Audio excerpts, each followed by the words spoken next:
I don't know why you're making a big deal about this. I love my dog, but it's not going to happen to me. That lady is not the only person who thinks it can't happen here, but it can.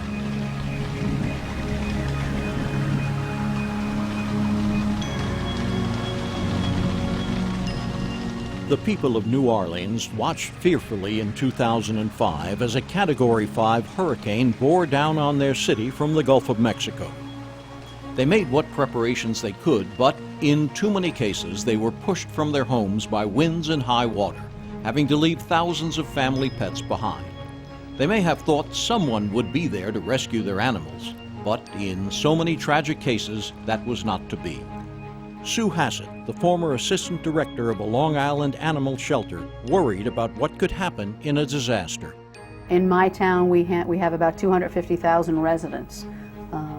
Even if only half of those people have pets, there's no way that 65 kennels are going to handle 100,000 animals. The simple fact is, in a disaster, we cannot expect that government agencies, though they may want to, will come to our pets' rescue. We can't assume there will be shelters for them when people may be without shelter themselves. We're not just talking about hurricanes or floods. What about criminal or terrorist activity?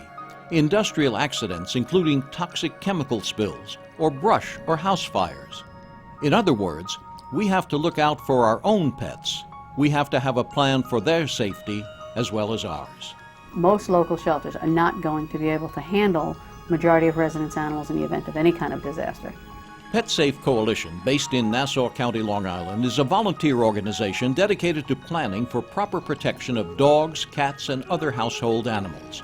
Its members work as a team with local government agencies, animal shelters, veterinarians, and emergency responders, not only to rescue pets during a major disaster, but also to make all pet owners aware of the real need for a personal plan for safeguarding their animal as well as their human family members.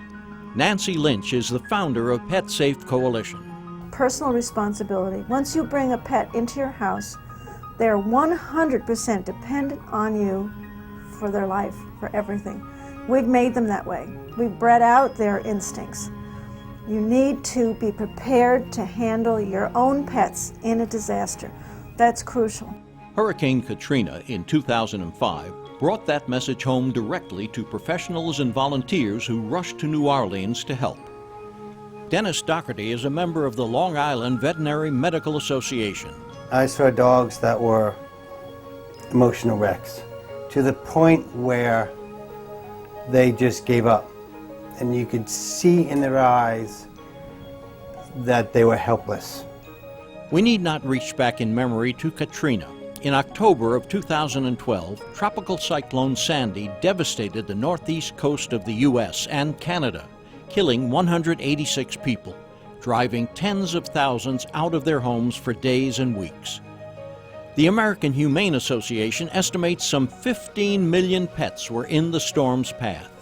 Hundreds, if not thousands, went missing. 250 were housed in one New York shelter alone. Said one person, "I don't care if I lost my house. I don't care if I lost my car. It's just stuff. At least I have my dog." Trauma and stress is bad enough for those faced with natural or man-made disasters. Dr. Doherty says family dogs read body language. Their sense of smell is 1,000 times greater than ours. And they can smell if we are afraid, if we're nervous, just like other animals can as well. As for cats, Well, they just hide. When a cat is afraid, he gives you the sign of, I'm not a threat to you. And they start to shrink down. Their ears go down, their head shrinks down, the body tries to get as small as it can. the message of Pet Safe Coalition is twofold. First, don't rely on outside help. Make sure you have a plan well in advance. A simple step in pre-planning? Know where your cat or dog or other animal may hide. In a disaster, you may not have time to guess. Brandon Solitoff trains pet owners for emergency situations. They should know where they are and where they tend to go during loud noise situations, or during the shaking of the ground, or if the lights go out, if there's a change of weather patterns. Not only where your pets may hide, but also where you can take them to safety should you be forced to leave your home. Long before any disaster, you should have an emergency kit with the proper food, supplies, and documents. Fold-out water bowl, a bottle of water, some food, some freeze-dried food. You should have a leash, a collar, harness. You should have copies of your ID tag numbers, a picture of you with your dog, so you could actually be proven that it is your dog or cat. But Pet Safe Coalition is about more than helping yourself and your pet.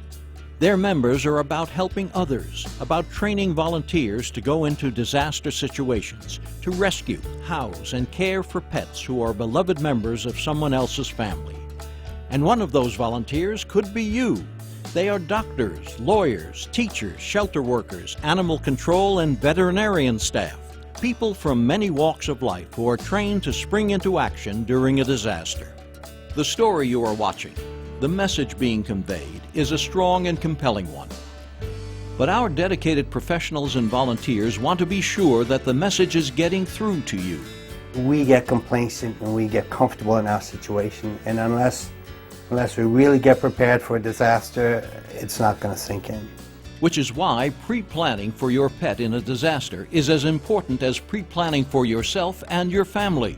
The government is not going to be able to handle what a potential disaster is going to bring. That basically, in a nutshell, they're going to be on their own. The hurricane, you lose your house. I can't imagine the emotional trauma that these people go through. And without their pets, their pets are their life. But eventually, it happens to someone, and there's a good chance it might be you. And why the work of Pet Safe Coalition in cooperation with other organizations is so vital. Now, before any disaster befalls us, it's the volunteer ounce of prevention that can save more than a pound of disaster distress. Pet Safe Coalition is the best, and I believe that program taken nationwide would save thousands and thousands of animals in the event of a disaster. The chance of you and your animals being able to make it out of a horrible situation, happy, healthy, and together, just that much higher. The steps we take today to start to prepare can not only keep our families together in an emergency, they also can help keep our communities intact. And so, Pet Safe is a program of the Nassau County Society for the Prevention of Cruelty to Animals, the SPCA. Gary Rogers is a member of the SPCA board.